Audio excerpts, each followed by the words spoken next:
Hello, and welcome to the clip on how to prepare the interview meeting as a panel member for PhD fellowships. The interview meeting is the last stage of the evaluation process.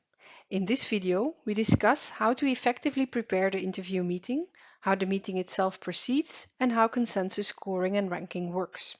Finally, we share instructions on how to prepare feedback reports for the candidates who have been interviewed. In preparing for the interview, please familiarize yourself first with the specific scoring grid for the interview, which differs from the grid used in the pre-selection. We use a different scoring grid in the fundamental and strategic basic research programs, and this difference between the pre-selection and the interview scoring grid applies to both programs. The criteria and descriptors for evaluating the project and, if applicable, the level of interdisciplinarity or the application potential are the same. However, during the pre-selection, candidates were mainly evaluated based on their scientific contributions and their motivation and relevant competences. In the interview phase, the focus shifts towards the assessment of the candidate's potential competences as an independent researcher. Indicators are, for example, a thorough insight in the project's research approach and the positioning of the proposed research with respect to the international state of the art. In the evaluation of the candidate, you should also challenge them on their reasoning skills and critical mindset. To be able to properly assess the candidate, we ask that you prepare a number of questions in advance that allow you to gauge the candidate's qualities. These questions ideally cover all descriptors that are included in the score grid. We would like to highlight one specific difference in the evaluation of candidates for the Strategic Basic Research Fellowship. For these candidates, one of the criteria is the candidate's strategic thinking and innovation mindset. Questions for these candidates ideally also cover the assessment of these elements. Examples include gauging the candidate's insight in the importance of the research for the envisaged societal applications or the candidate's knowledge of the economic landscape, for example, awareness of companies or organizations that could take up the developed knowledge. During the interview, candidates will present their research by means of a 5-minute elevator pitch. They are instructed to convince you of the added value of their project and to showcase any additional achievements they've achieved since submitting their application. After the pitch, it is time for you to ask the questions that you have prepared and to challenge the applicants. After this Q&A, the candidate will leave the room and the panel will discuss their assessments, coming up with a final set of scores. Bear in mind that the scores grid for the criterion candidate is different from the one in the pre-selection. Consequently, scores from the pre-selection should not be the starting point for the final candidate score. In case candidates are considered equally strong in the interview, scores from the pre-selection may however be taken into account to discriminate between the candidates. The project score and, if applicable, the level of interdisciplinarity or the application potential may also be amended if necessary, but the focus in the interview lies on the candidate criterion. At the end of all interviews, the panel will rank the candidates based on the final set of scores. The highest ranked candidates who meet the minimum scores will receive the fellowship directly from the panel.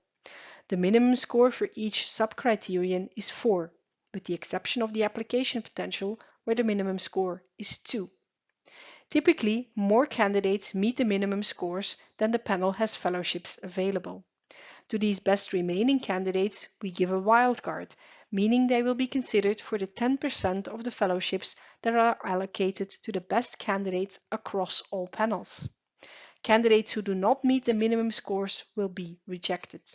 The scientific and administrative chairs will guide the panel through this final stage of the selection process to ensure that all regulations are respected. During the interview, please make sure that the questions you ask cover all sub-criteria of the score grid. Please test the candidate's knowledge of the state of the art on the topic of their proposal. For candidates whom you believe deserve top scores, verify whether they are knowledgeable even outside their specific field. Don't hesitate to ask non-specialist questions in order to test their critical mindset.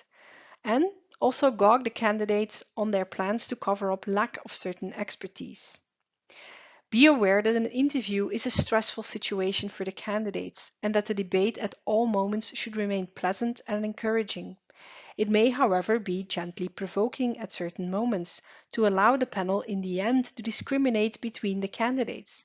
Be aware that the interview takes about 15 minutes and that at the end you should have a good sense of the candidate. Don't hesitate to ask challenging questions, but always make sure you do so in a respectful and encouraging manner. The final step of the procedure involves providing feedback to the candidate. As a feedback responsible, you should start from the feedback report you already wrote after the pre-selection and update this feedback with the findings from the interview. We would like to remind you that the individual reviews will not be shared with the applicants. Your feedback report should thus include all relevant remarks made by the other two internal reviewers. The feedback report should moreover reflect the panel's final evaluation of the application and should be written in name of the panel. We strongly advise you to make notes during the interview and the panel discussion and to integrate these in your feedback report. From the feedback, candidates should gain insight in the strengths and weaknesses of their application, how the panel reached its final conclusion to either fund the application or not to do so, and how the application or the project can potentially be improved, either with an eye on the resubmission or on carrying out the proposed research. Please be aware that as part of the feedback report, candidates will be informed of the final scores they receive in the interview. These scores will be added to the feedback form by FWO and should not be included in your report. Any references to scores that were assigned earlier on in the evaluation procedure, either by individual reviewers or by the panel during the pre-selection, should be omitted from your feedback. This concludes the instruction clip on how to prepare the interview as a panel member for PhD fellowships. If you have any questions, please do not hesitate to contact your account administrator. Many thanks for your attention and goodbye.